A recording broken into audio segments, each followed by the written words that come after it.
Sutton!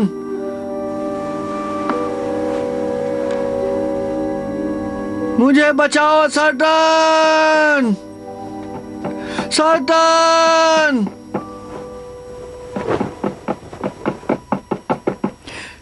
हे ईश्वर, मदद करो! Sutton! मुझे बचाओ! मेरी मदद करो! सटन! सटन! मुझे बचाओ! मेरी मदद करो! मेरी मदद करो! सटन! मुझे बचाओ! मेरी मदद करो!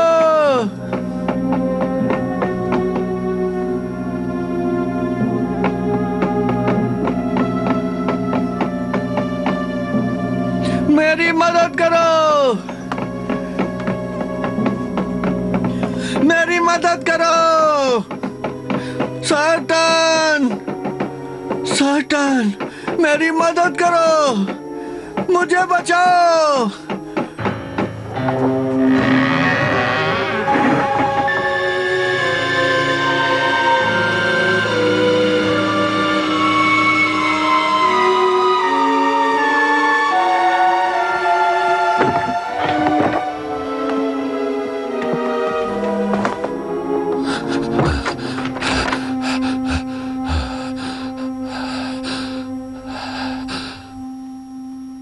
सटन!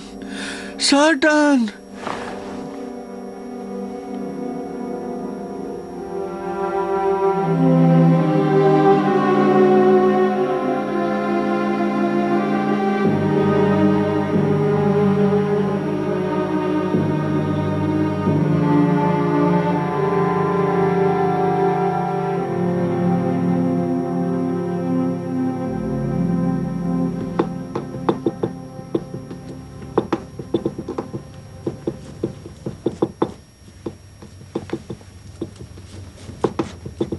तुम्हें इतना बुरा नहीं मानना चाहिए होम्स। क्या? मैं मानता हूं परेशानी है, पर इतना गुस्सा भी ठीक नहीं है। क्या मतलब है तुम्हारा? तुम यहां गुस्से से बैठे हुए उबल रहे हो क्योंकि तुम्हें मिसेस हडसन की घर की सफाई की वजह से 221B का आराम छोड़कर यहां मजबूरन आना पड़ा है। माय डियर वॉटसन, तुम इस नतीजे पर कैसे पहुंचे? बस तुम्हारे तरीकों को अपना कर होम्स। ये बात है। तुम यहां पर शेव करवाने या बाल कटवाने नहीं आए हो, ठीक है? बिल्कुल ठीक, लेकिन तुम्हें कैसे पता चला? क्योंकि तुम अक्सर खुद शेव करते हो, और वैसे भी अगले 2 हफ्तों तक तुम्हें बाल कटवाने की जरूरत नहीं है। सच कहा। और तुम जल्दबाजी में घर से निकले। तुमने ना ही छड़ी ली और ना ही ग्लव्स। बोलते रहो। ठीक है, मुझे मालूम है कि मिसेस हडसन पूरे दिन से घर की सफाई में लगी हुई हैं, और तुम यहां भौएं सिकोड़े बैठे हो, आंखें बंद करके दांत पीस रहे हो, और तुम्हारी उंगलियां कुर्सी पर लगातार ड्रम बजाए जा रही हैं। इन सब बातों को देखते हुए मैं ये कहने से नहीं चूक सकता कि तुम्हारी मिसेस हडसन के साथ नोकझोंक हुई है, इसीलिए तुम भागकर नाई की दुकान में आ गए हो। अब बोलो, मैंने ठीक कहा ना? वॉटसन, तुम्हारी बातों में जरा भी सच नहीं है। मैं यहां पर अपने नाई से इन बालों के नमूने के बारे में पूछने आया हूं जो डेप्टफोर्ड के केस में घटना स्थल पर मिले थे। ओह, मान भी जाओ होम्स, तुम्हें किसी बात की फिक्र है। जो तुम्हें गुस्सा लगा था वो तो एक तरह का मजा था जो मैं उठा रहा था, और मेरी आंखें इसलिए बंद थीं क्योंकि मैं कल रात के कॉन्सर्ट को फिर से अपने मन में दोहराने की कोशिश कर रहा था। तुम दांत पीस रहे थे? वो इसलिए क्योंकि कल रात बीथोवन वायलिन कॉन्सर्ट में योकिम ने जिस तरह से थर्ड मूवमेंट में वायलिन बजाया था उसे याद करने में मैंने कुछ गलती कर दी थी। पापा पापा पापा पापा पापा पापा पापा।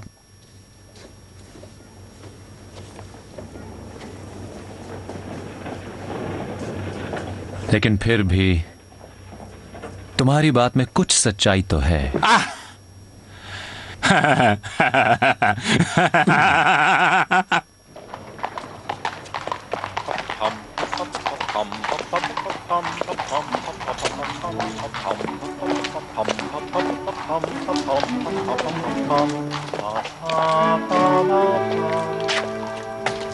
एक डॉक्टर, शायद मामूली बीमारियों का डॉक्टर है। प्रैक्टिस करते ज्यादा दिन नहीं हुए, ज्यादा काम नहीं है। शायद वो हमसे सलाह लेने आया है। अच्छा हुआ हम वापस आ गए।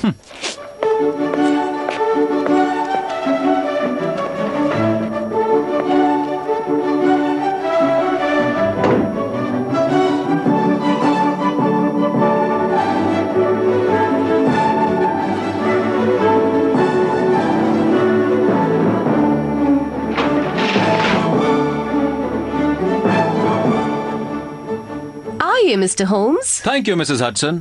डॉक्टर, ये मेरे दोस्त और साथी हैं डॉक्टर वॉटसन। आप प्लीज बैठ जाइए और बताइए कि मैं आपकी क्या मदद करूं। जी हाँ, मैं एक डॉक्टर ही हूं। मेरा नाम है पर्सी ट्रेवेलियन और मैं 403 ब्रूक स्ट्रीट पर रहता हूं। क्या आप ही ने जटिल दिमागी बीमारियों पर वो किताब लिखी है? जी हाँ, मगर मुझे लगता था कि वो किसी ने नहीं पढ़ी होगी। हो ही नहीं सकता। प्रकाशक तो मुझे उसकी बिक्री का ना के बराबर पैसा देते हैं। आप खुद भी तो डॉक्टर है ना? एक रिटायर्ड आर्मी सर्जन। मुझे हमेशा ही दिमागी बीमारियों में दिलचस्पी रही है। मैं चाहता हूं कि मैं इसी को अपने पेशे की खासियत बनाऊं, मगर इंसान को रास्ते में जो पहले आता है उसे अपनाना चाहिए। खैर, ये तो अलग बात है। मुझे मालूम है मिस्टर होम्स कि आपका समय बहुत ज्यादा कीमती है, लेकिन बात यह है कि ब्रूक स्ट्रीट पर मेरे घर में कुछ ऐसे वाकये हुए हैं और आज तो वो एक ऐसे मोड़ पर आ गए कि गुस्से से मुझे रहा नहीं गया और मैं आपकी सलाह और मदद लेने के लिए यहां पर आ गया। मेरी तरफ से आपको दोनों मिलेंगी। अब आप खुलकर मुझे उन वाकयों के बारे में बताइए जिनसे आप परेशान हैं। उनमें से दो एक तो इतने अजीब है कि मुझे उनका जिक्र करने में भी शर्म आती है, लेकिन मामला इतना उलझा हुआ है और हाल ही में इसने ऐसा मोड़ लिया है कि मैं आपके सामने सब बातें रख दूंगा, फिर आप तय कीजिएगा कि क्या जरूरी है और क्या नहीं। मैं लंदन यूनिवर्सिटी का पढ़ा हुआ हूं और अगर यह कहूं कि मैं बहुत होशियार विद्यार्थी रहा हूं तो इसे झूठी तारीफ मत समझिएगा। सब समझते थे कि मेरे सामने एक सुनहरा भविष्य है, लेकिन उस रास्ते में एक बहुत भारी अड़चन थी। पैसा? बिल्कुल सही समझे डॉक्टर, पैसा। मुझे सिर्फ प्रैक्टिस के लिए ही नहीं बल्कि उस बेकार से घर से निकलने के लिए भी पैसे की जरूरत थी। जब मेरे पास इलाज के लिए सही उपकरण ही नहीं थे तो भला मेरे मरीज मुझ पर विश्वास कैसे करते? हाँ, ऐसा कई लोगों के साथ हुआ है। मुझे भी पैसों की कमी की वजह से आर्मी ज्वाइन करना पड़ा। वाकई मैंने भी प्रैक्टिस छोड़ देने की सोची, लेकिन अचानक अजीब से हालात करवट लेने लगे। बताइए, कैसे हालात थे?